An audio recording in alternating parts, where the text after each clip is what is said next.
Hello, I'm Kim Van Nieman. I am the consultant for Sarah's party this week, and I am needing to get a little head start on the apple crisp that we're making today because it takes 15 minutes to cook, and I don't want to take 15 minutes of your time to cook it. So we're going to do the prep work in this video, then I'll come out on the live and we'll have the finished product. So first off, we have our apples. And there's 4 cups of apples. I gotta get my recipe up here so I don't say something wrong. I have it all measured out, but that doesn't mean I won't say it wrong. So the recipe actually that I posted earlier is for blueberry crisp, which I don't have any blueberries and I like apples better, so I changed it up just a little bit for apples. So I have a little more than 4 cups of apples here, because that's what was in my container, and I'm going to do this and drain off a little bit of the juice, the water that has accumulated in there, because there'll be more as we cook and I don't want it too full. Like I said, I have a little more than 4 cups in here.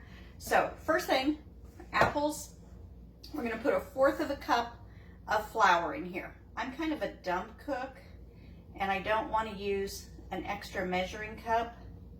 So I guessed that that's 1/4 of a cup. That's just kind of how I fly. Let's see, we're gonna put the flour.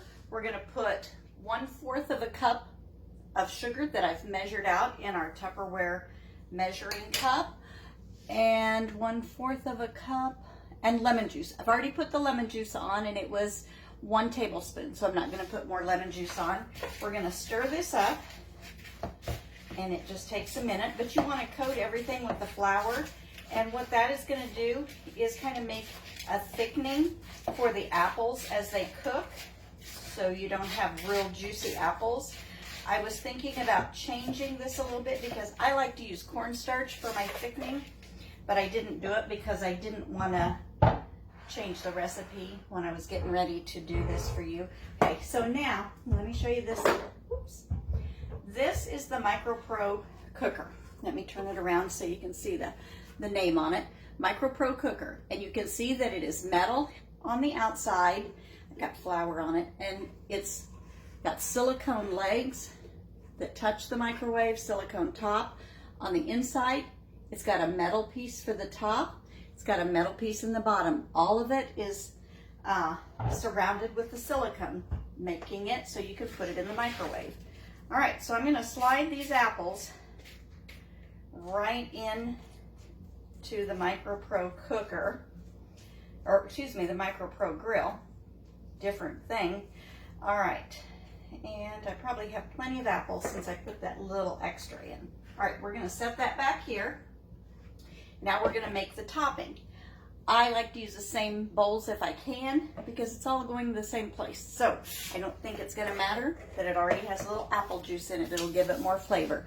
Okay, so now for this one, we're going to add the extra 3/4 cup of flour.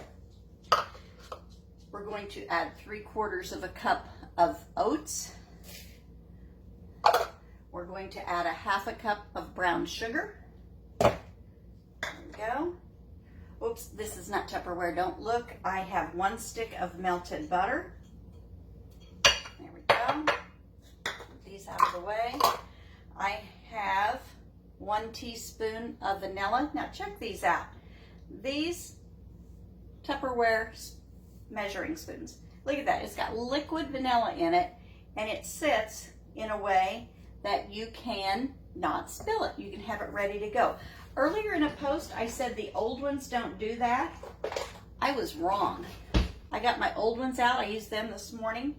They do the same thing. I don't know if you can see that. Let me tip it down. But it sets, now where is it? Where is it?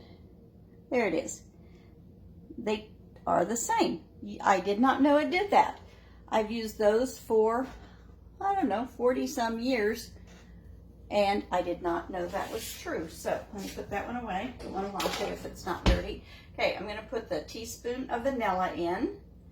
And because it's apples instead of blueberries, I also added 1/2 teaspoon of cinnamon, just because I believe apples need cinnamon. Okay, we're going to stir this up. And it's just looking like, yep, there's a little picture of it.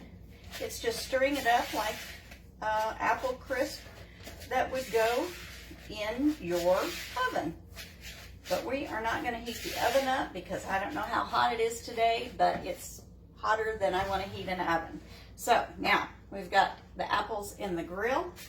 We are just going to dump this in here.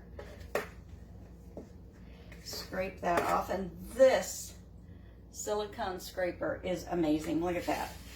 There's nothing left in that bowl. Okay, then we're going to spread that out. I kind of use my fingers a little bit, but I just did that. Now, if I was at a party face-to-face, I wouldn't be using my fingers because that's just not the thing to do. It spreads it out. More little place to get here.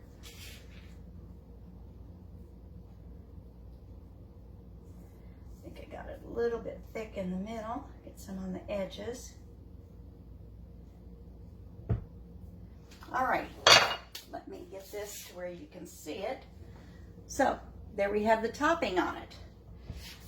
The MicroPro Grill has two positions to put the lid in.